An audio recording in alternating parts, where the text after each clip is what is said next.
All right, hello. Can anybody hear me?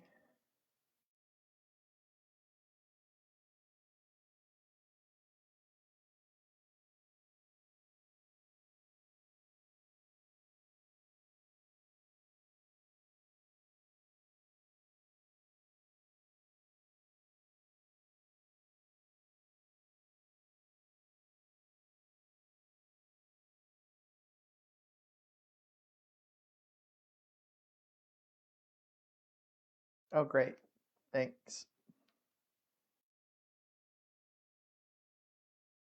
We'll give it a few minutes to, we have a few minutes until it's 7.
All right. Thanks for joining. This is the first time I've been doing a live feed event, so we'll hope for the best and see how this goes. The first fly I'm going to be tying tonight is a salmon fly, a dry fly salmon fly. Um, it will look like this. If you can see that. Um, so the idea behind the salmon flies are, large flies. We're going to start with a size 6. It's a hook from the fly shop. It's a 5212. Um, it's similar to a Tiemco 5212 as well. So it's a pretty large hook. Um, and I'm just going to start with some black thread here and start at the front and work our way to the back.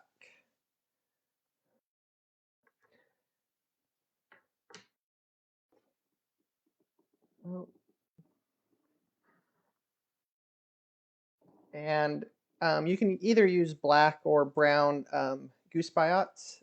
These are some brown ones. Now, what I like to do when I use goose biots, I don't like to cut them off. I like to strip them off. And by doing so, you just have a little bit more um, biot to work with, to handle.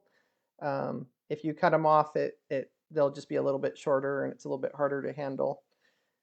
So I'll just strip 2 of those off. And I'm going to tie the first one in on the far side of the hook. And I just want these to go out, a couple centimeters.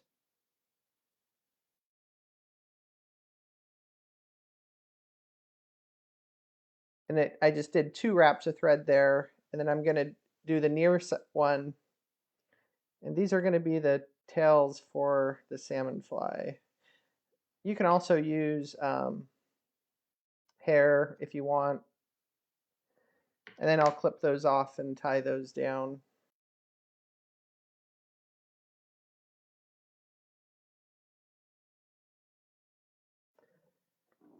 Next, I'm going to use a black feather from a cape.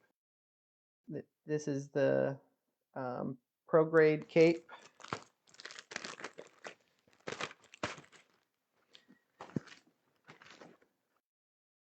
Now I want to choose one where the fibers go, right down to about the hook. I don't want super long ones.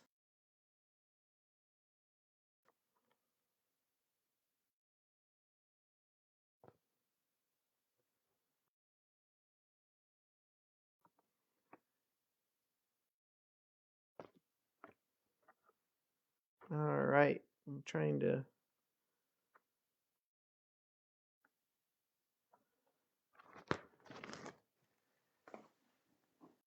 So here's the feather. I'm going to strip off. There's a little bit of fuzzy feather, and you don't want to use that for a dry fly. So at this point, I have a feather that has the quill stripped, and I'm going to tie this in perpendicular to the hook, figure 8 manner.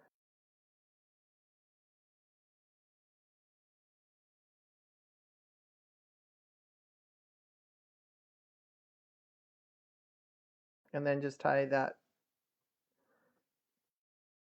down so it's coming out like that.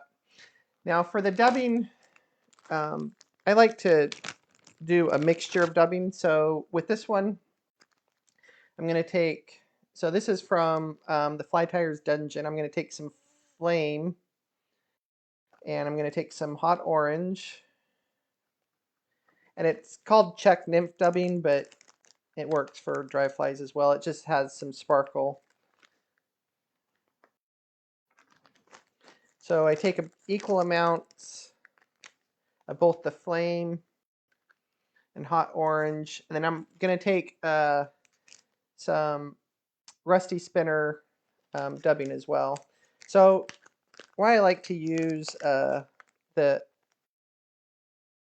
different dubbing colors is it gives it a more variegated look. And what I'm doing is I'm just pulling those fibers and mixing them in. And so you can see that it's not one single color. It has a mix of all of them. Now, for a tip that for if you're dubbing, I like to use this is like the moistener fingertip, so you don't have to lick your fingers.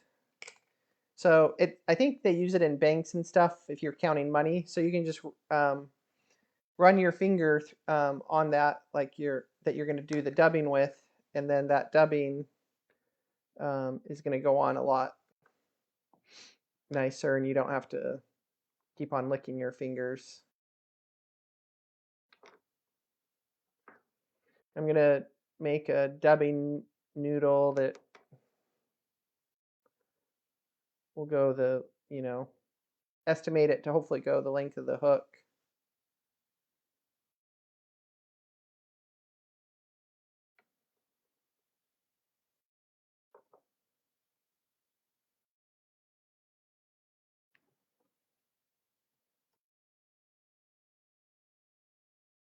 I'm going to do a one turn behind it and then start dubbing.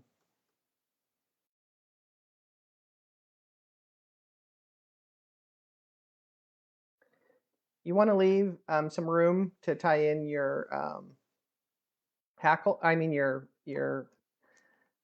hair for the wing. I'm just going to check there's any questions, you can give a comment out and we'll try to get those answered. And then what we're going to do is we're going to just palmer that hackle.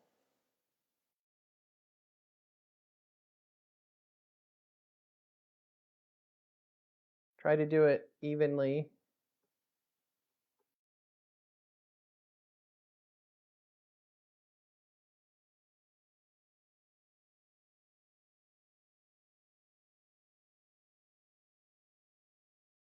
So I do 2 wraps over the hackle and 1 wrap in front, and then just clip that off. Now before I tie in the hair, I like to give it a nice thread base. So with this fly, I like to use a lot of hair. I want it to float, and I want the profile to be, you can see from this one, it's pretty flat. The salmon fly, they have very flat wings. And the hair that I'm going to use, again, I'm going to use a combination of several different types of hair. And so we're going to start off with some cow elk. It's cow elk is usually, I find, darker than the bull elk.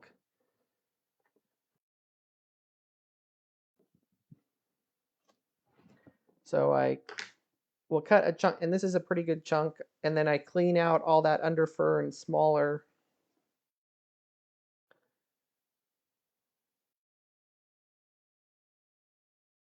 hairs.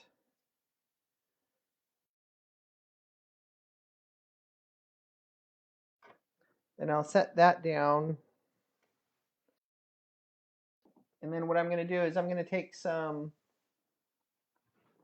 moose hair.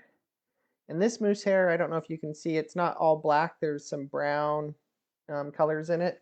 And this is going to give the wing a darker effect to it.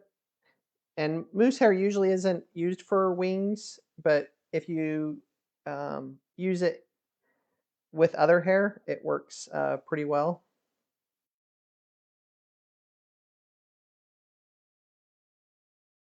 And then finally, I'm going to use some deer hair that's a little bit longer deer hair.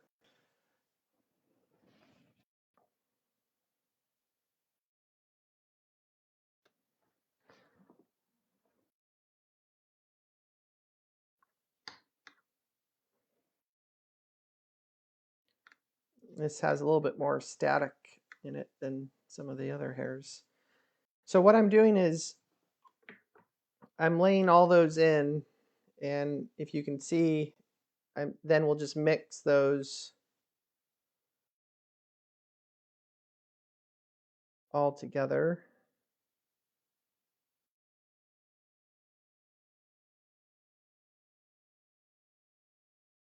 And so now we have a wing that has 3 different types of hair in it. And I'm trying to judge if I need any more. I'll stack it and then I might add some more if I need a little bit more. So I'm taking a big hair stacker.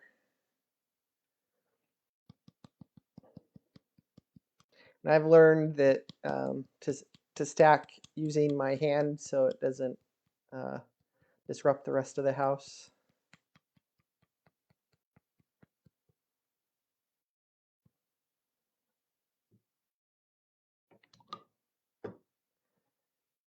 So there you can see it's has some browns and blacks, some lighter colors.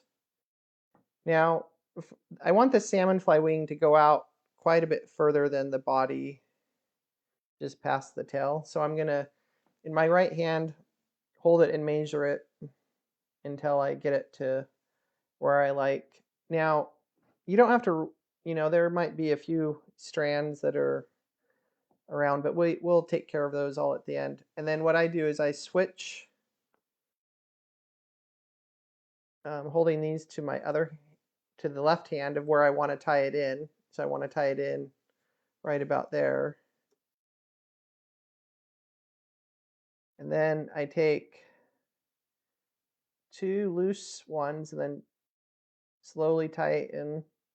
And then when you're working with this much hair, um, usually you can't just, I have found you can't just tie it down on one spot. So what I like to do is pull back some of the hair, do a couple more wraps, pull back some more. Now what this does is now the hair isn't gonna roll over on the hook, and especially when you're fishing it, it's gonna stay put. So, and I usually do a tug to check, to make sure that doesn't happen.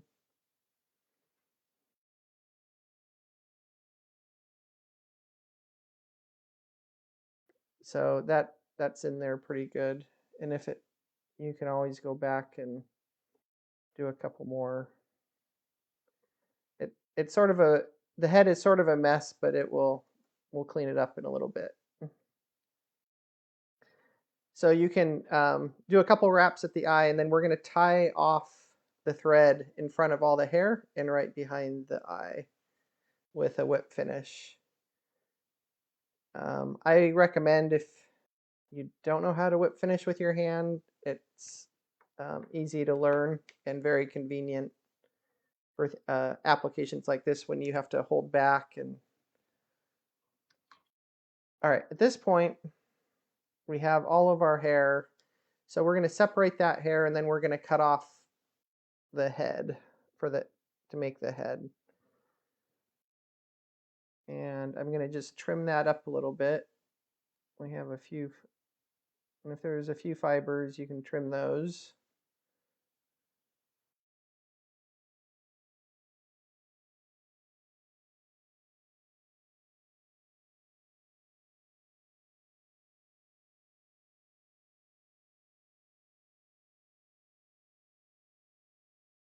Now, I like my heads to be really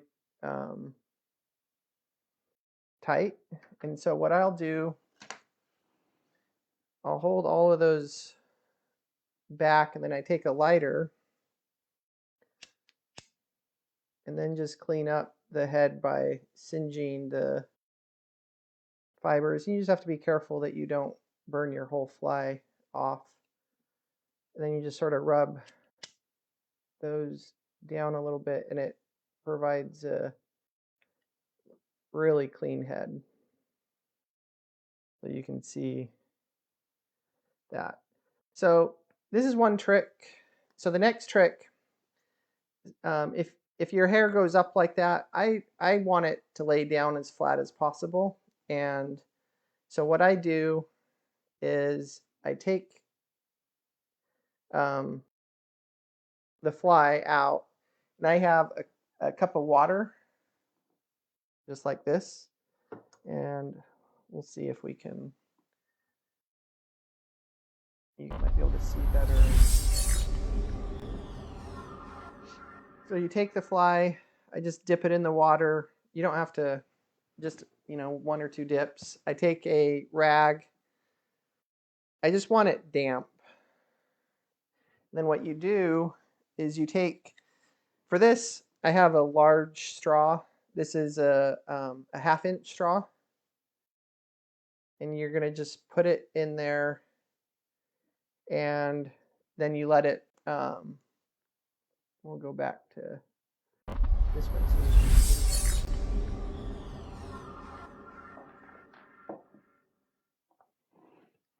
Then you just let it sit in there. You can see it. This is a clear straw. Usually I just let it sit in there overnight, and then when you pull it out, it's going to go like this, and it's going to be much flatter, and it stays like this too. You can play with it and stuff, and it will still stay flat like that. It's not like it's going to go back. Now, I use different straw widths depending on how big the fly is. So this is the 1/2-inch. I have some 3/8-inch straws, and I think these you can find if you are into bobo tea, or however you pronounce it. And you can also use other just restaurant fly or restaurant regular straws for smaller flies as well for this uh, trick. All right, let's take a look. Let's see if there's any questions. Any questions?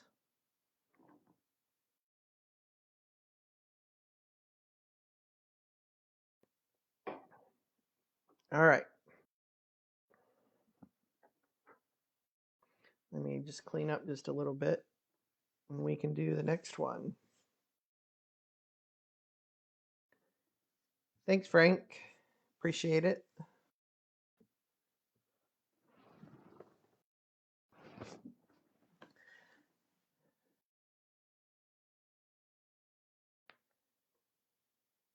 Thanks, Norm. Yeah, I did a little bit of work on the have two cameras to try to have two different views. Thanks, Horatio and Ryan. Yeah, that straw works great for like caddis flies too. I use it uh, to for the wings on caddis flies. And all right, so the next fly I want to do is I'm calling it a Upo nymph. So these I've had a lot of fun with. It using, well, first we'll get started with the hook. This is a larger um, nymph. In Oregon on the Rogue River, we have what we call half pounders. They're immature steelhead that come and they go out to sea.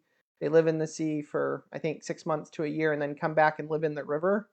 And um, and then they're a lot of fun to fish because they're immature steelhead, but they still fight like crazy. So that thread that I was using was Nymo, Nymo. It's I guess an older thread, but it's a really strong thread that I like. All right, so we're gonna start off with this is a size 6 2457 hook. Let me just go back.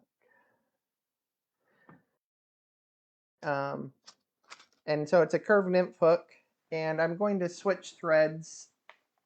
This is Good Broad. I think it's a size G, so it's a thicker thread, and I want this so I can build up the body a little bit. I to taper it when I tie it. So, and this thread flattens really nicely. So I'm going to start with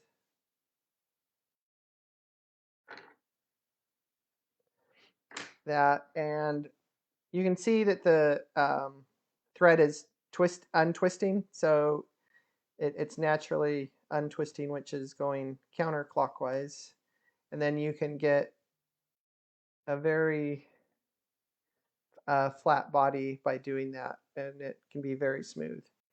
So for the body, I'm using a paper called Yupo paper. It's like regular paper, but I mean it's like paper, but it is a synthetic paper. So this paper doesn't tear. It's waterproof. It's very durable.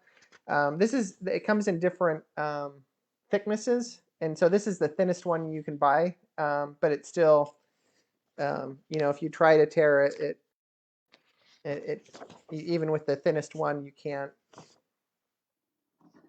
Um, they use it in for paintings and stuff like that, for different types of paintings and art stuff.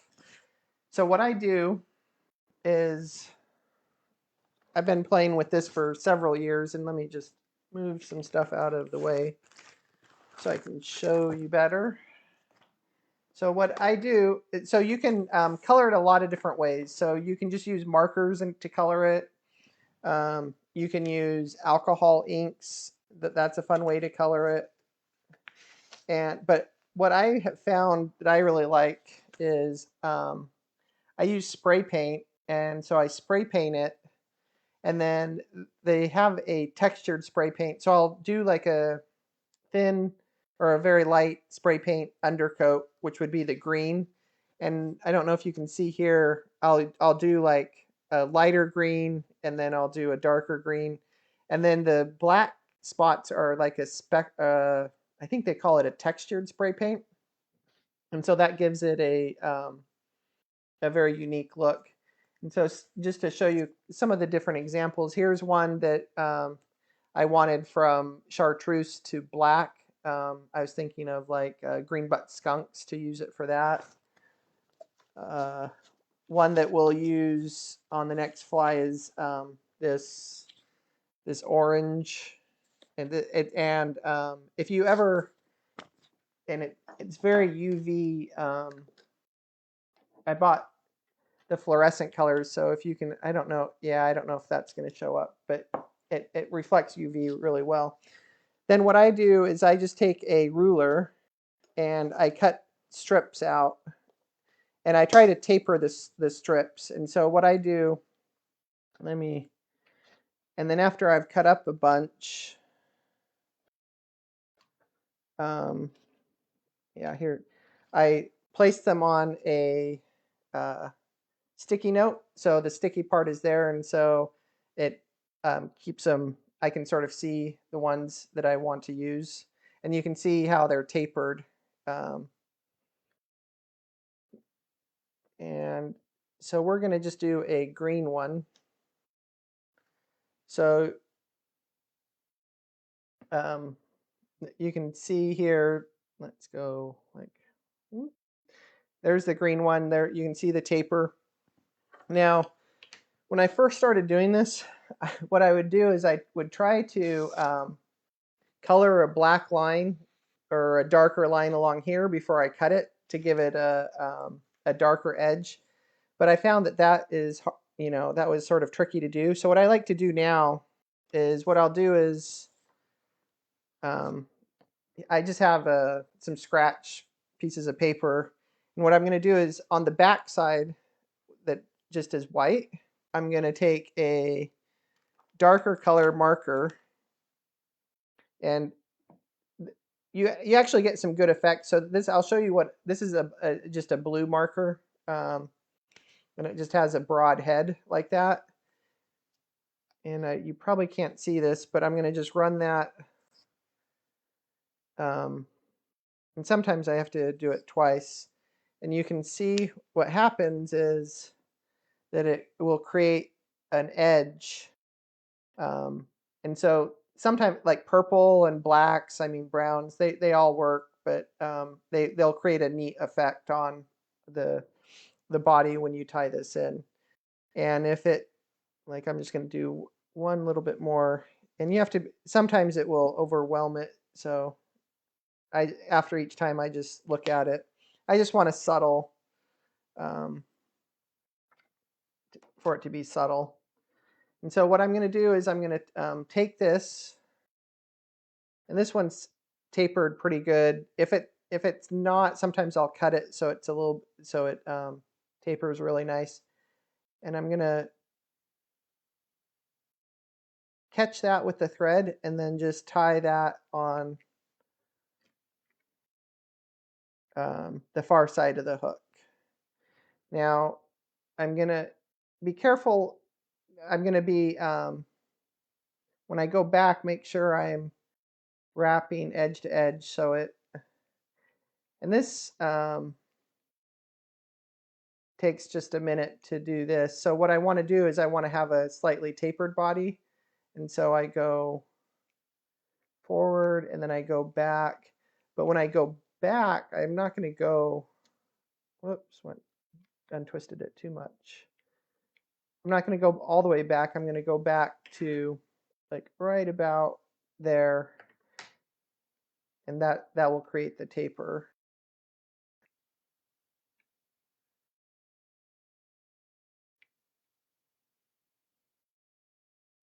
Let me see how everybody's doing.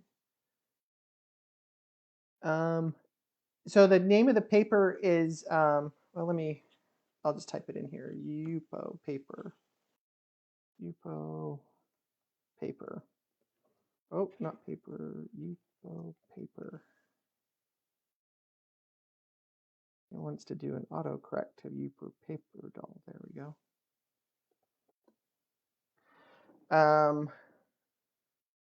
Where can you get this paper? So it's available at art stores. I think on Amazon it has it, but you might want to go, or you can go direct to Yupo. Again, you want the thinnest one that you can find. Hello from Argentina, Jose.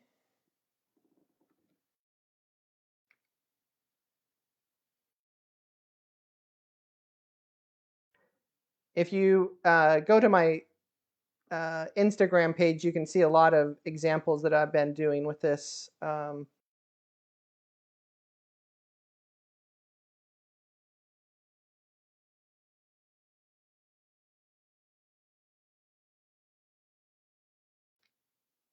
All right, so that is pretty good. The other thing, you can, if you don't want to color the back of the paper, you can just leave a little space as you wind it, and then whatever thread you have underneath here comes through. So that's another trick you can do. Now, if you can also, if you want it a little bit flatter, you can always burnish the thread, and that will give it a little bit flatter as well. Now when I do this, I like to cheat a little bit so I can see better. Take a magnifying glass, and so I can try to do this.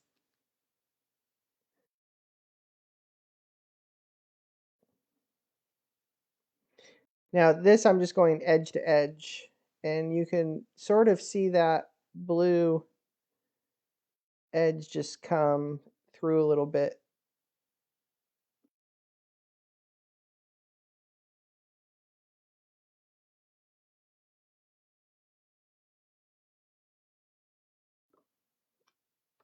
All right, so now when you come to the end, you can just tie that off. Oh, I should have mentioned so after I do the paper, I usually cut it in half like this, and that way all the strips, half of the paper for most things lengthwise, so the paper would be like this. This creates nice lengths of quills. But if you're going to do larger flies, then I cut it in half the other way, and so you have, a larger quill to work with.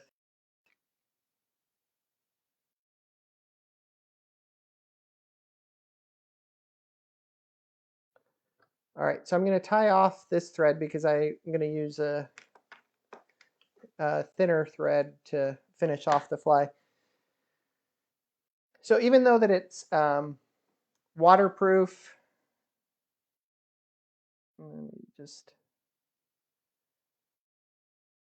I'm going to take a little bit of UV resin, and this I'm using the Solarez Thin. Now, how I like to apply this is I like to use a bodkin for this, and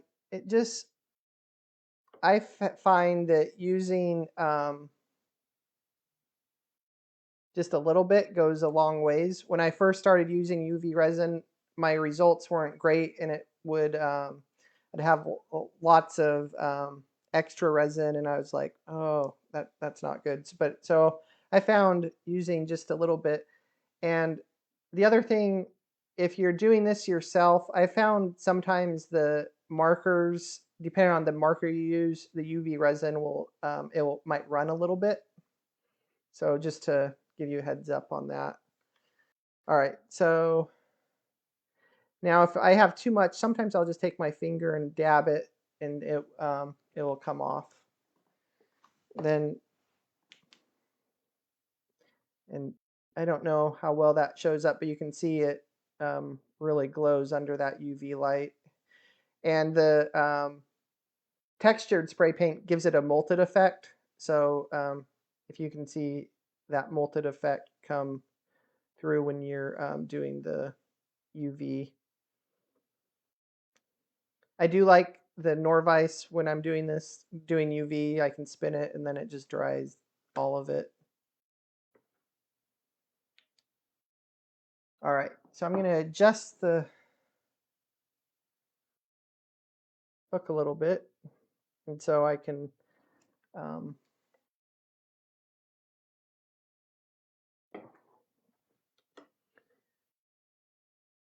all right, so I'm going to use, this is Griffith's 14-aught. It's a very fine thread. Now what I like to do is I like to just have a little bit of thorax for the body, and then it will let the hackle won't go down. So this is the Czech dubbing olive. It's sort of a peacock looking color. And with dubbing, especially if you're new, it it goes a long ways. You don't have to put too much on there. All right, so now I just need to find, so I'm going to use, this is a,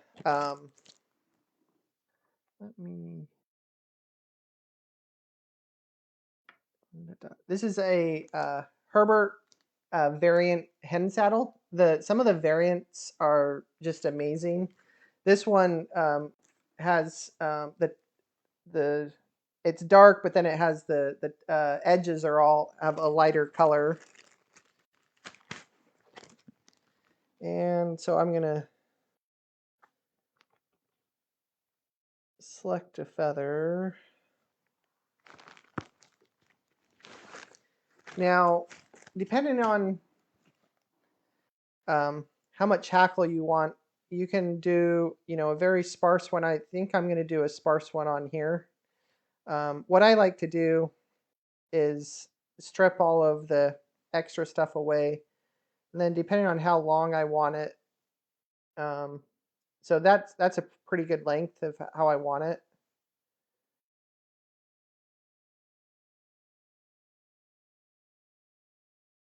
And so what I like to do is I will take it, and this is the stuff I want to use, and I'm gonna tie this one very sparse. This is a good. You don't like to work with partridge. Some of these variants are great substitutes for partridge and other feathers that. And what's nice is when you're working with these, you have a long stem to work with, and they're usually a little bit stronger, so you're not going to have that breakage. And so what I do is I tie. So I cut it, and so you can see that's going to be my tie-in. And that gives me, I always tie it in from the tip.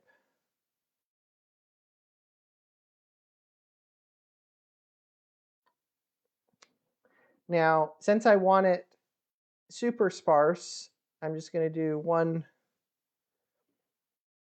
side, and it's just going to be basically, one maybe and a quarter turn.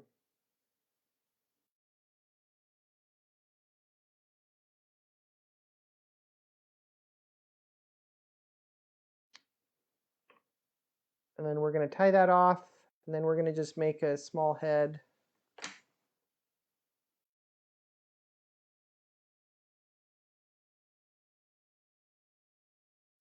Now a trick, you can use that same straw trick that we were using earlier with these as well, and it will make the hackles go back more. So if you want them to lay down more, it won't matter for the fishing, because these, as soon as they get wet, they're going to go like that.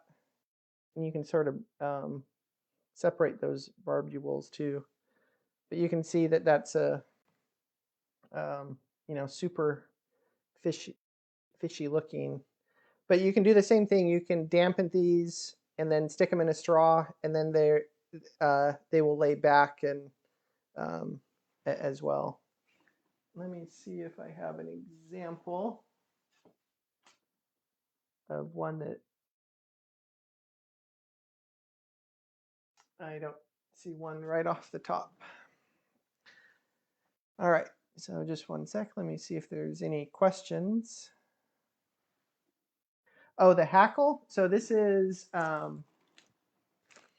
Herbert Minor hen saddle. Oh, here you can probably see. Yeah, there it is. Herbert hen saddle unique variant.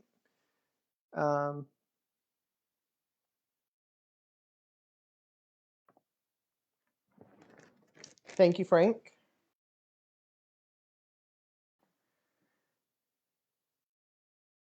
All right, so the last fly, I'm going to show how you can use the technique with the paper with the salmon fly as well.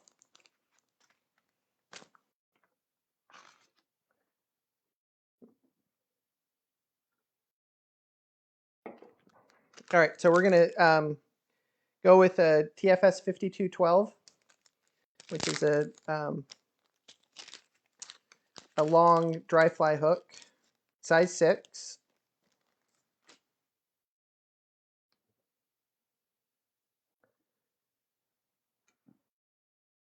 And I'm going to use my Nemo thread again.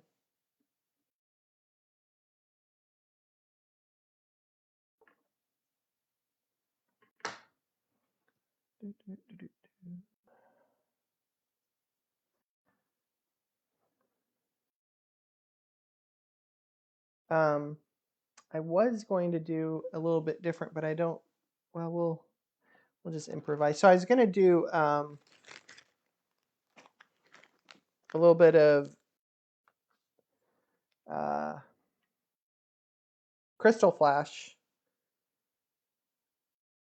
but we're going to just use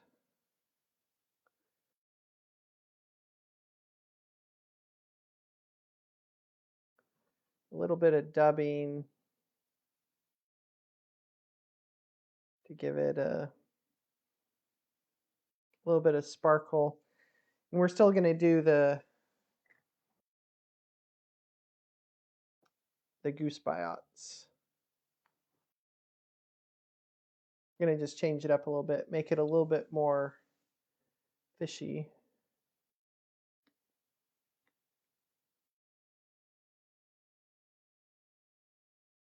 So with the biots, again, we tied the first one on the opposite side, and then we're going to clip the ends off.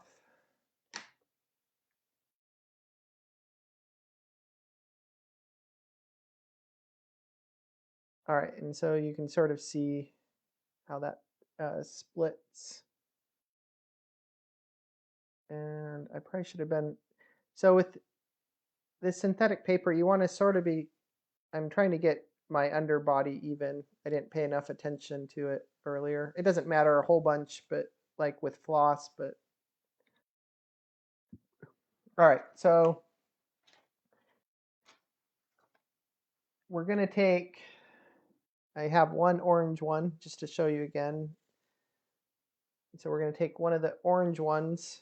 This is sort of a neon orange. Now with this one, we're going to take the color here is called wine red.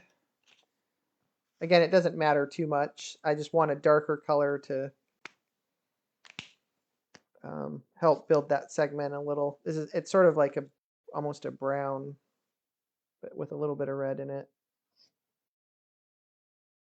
And I'm going to run this along the back a couple times. And so the back is with the marker, and the front you can see the orange coming out.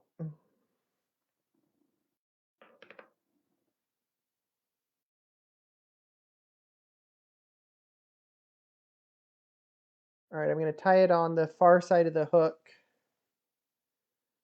and then build again. I'm going to try to flatten that or build that body up again a little bit. And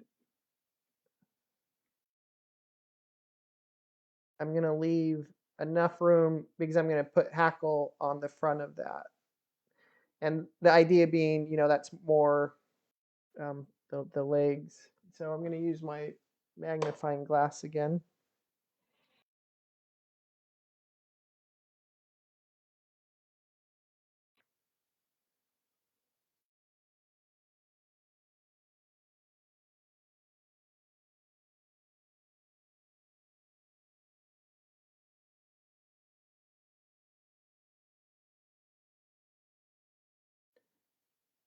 And you can see this body isn't quite as, I wasn't as careful, so it's not quite as smooth. But you can see that segmentation coming through with that marker that we did earlier.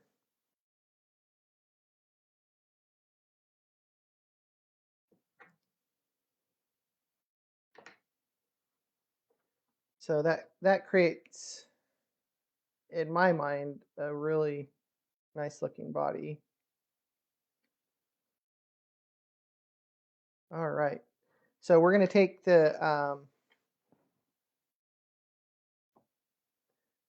UV resin, the solar res thin, and we're going to do the same technique and just lightly cover that along the body.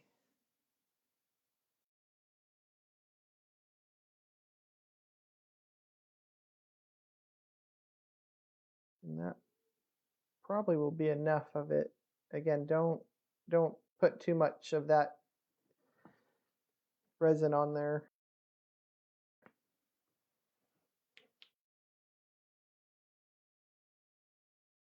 And then just treat that with the UV light.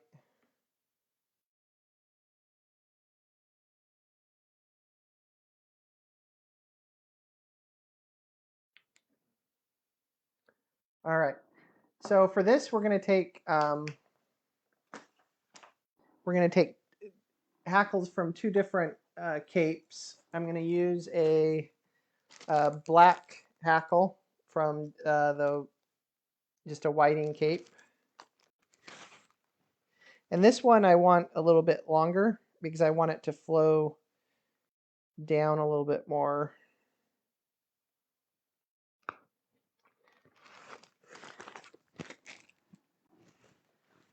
And I like mixing hackles. It gives it a unique look. So this is a Herbert Minor variant again.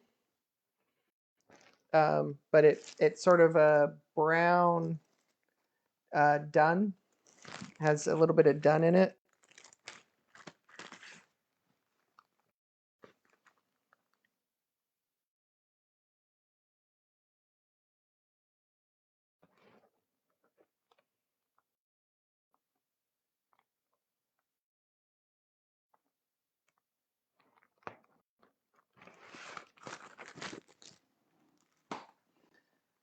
All right, let's have to look over here every once in a while. Make sure.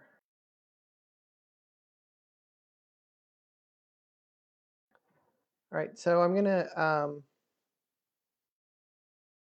strip the hackle on that one and also on the black.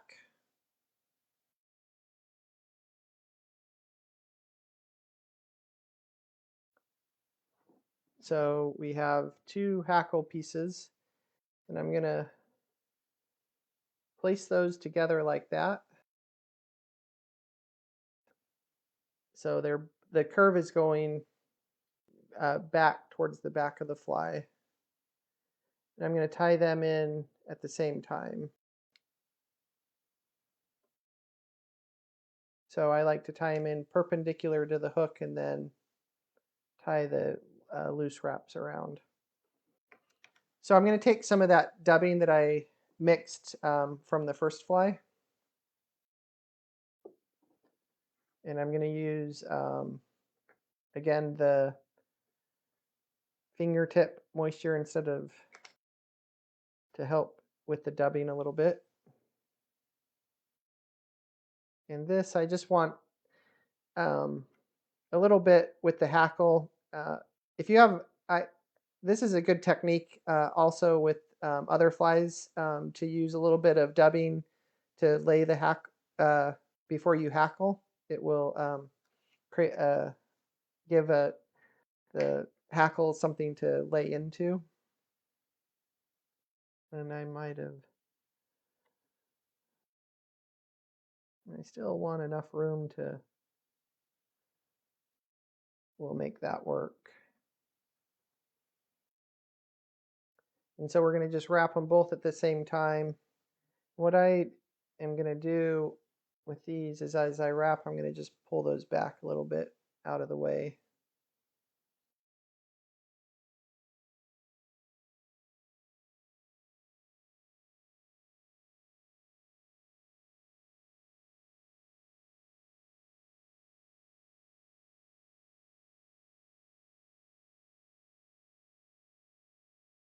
A couple of wraps and then one wrap in front.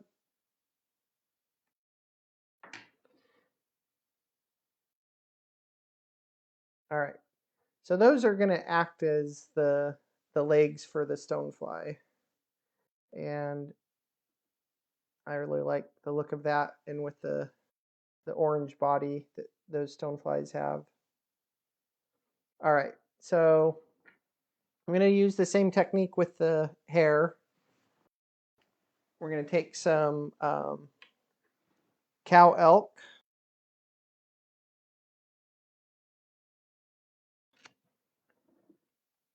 Pretty big chunk of cow elk.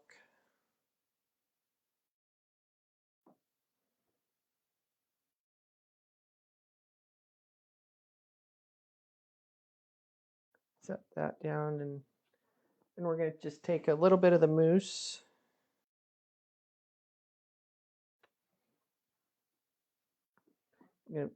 Doing a nice job cleaning out the fur, under fur. And finally, a little bit of the deer hair.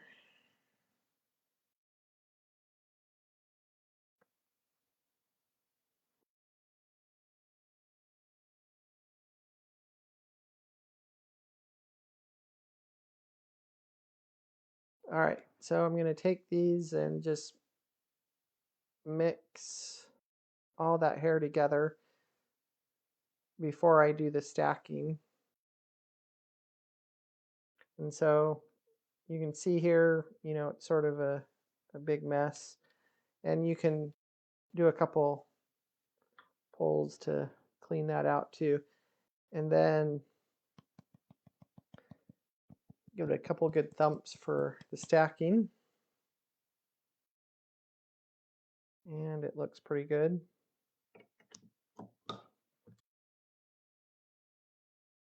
So again, I'm going to take that in my right hand, measure it, and I want it to go past that tail, then switch it up with my left hand. And I'm not going to cut those off yet. They're helpful to have on there. I'm going to do a couple wraps.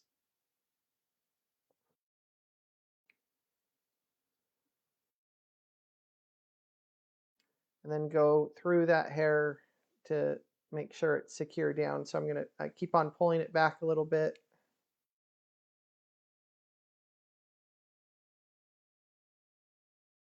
And I'm going to push it back a little bit. I'm getting up to the end of that eye.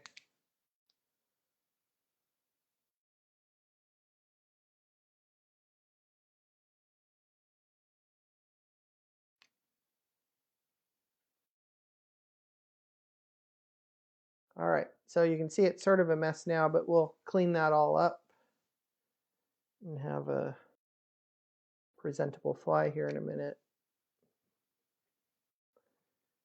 And I'm going to just do a whip finish there at the end of the eye.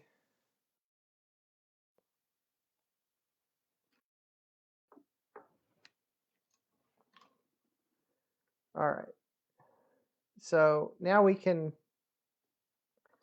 clean this up. So I separate those butts with the hair that I want out there. Again, it doesn't have to be perfect. And I cut all those off. And I want to make sure you can see the eye. There's a few that went too low.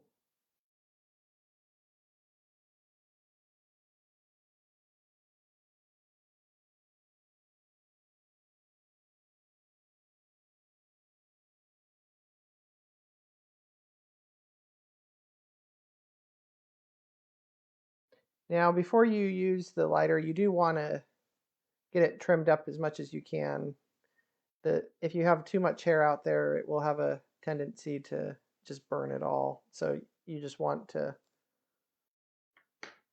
have it trimmed as best you can.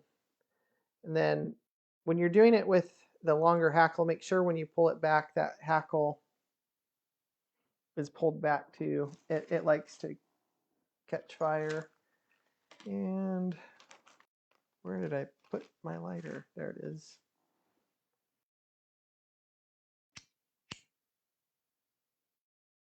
We're going to just clean up that head.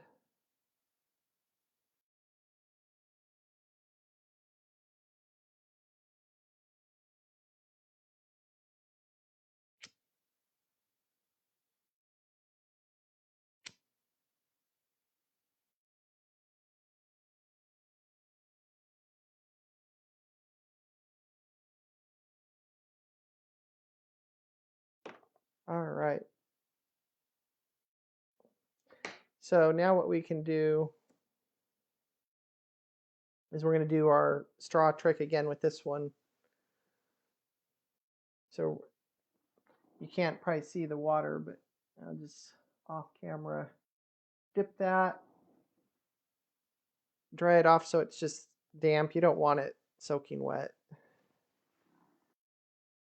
And then we're going to take our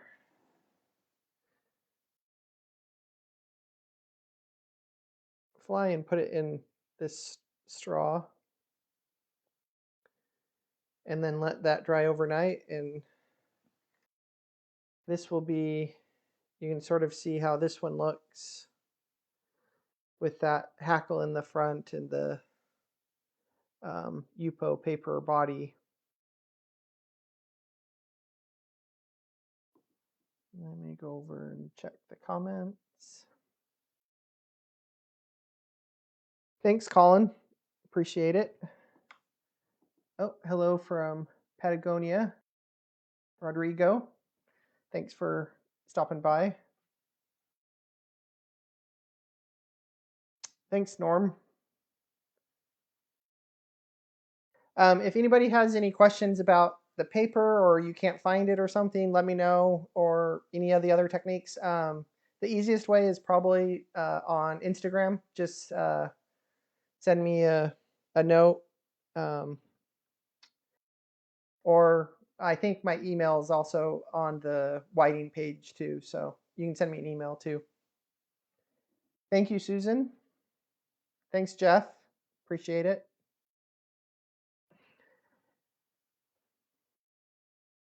Thanks, Roger.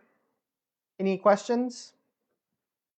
Hopefully it gives some inspiration and you guys can try out a few new things.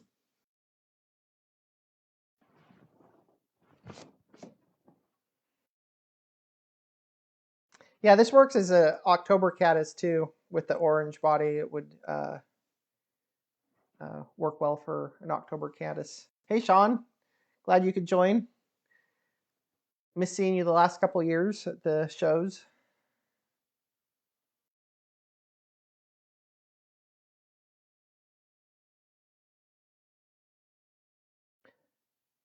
All right, I think that's all I had, unless anybody has any requests.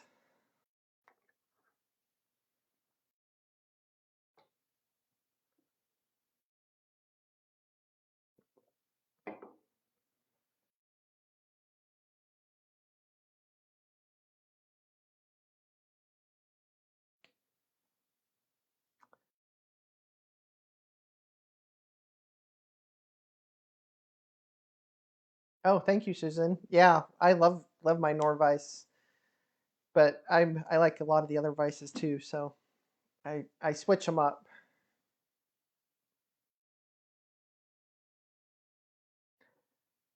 All right, thanks everyone.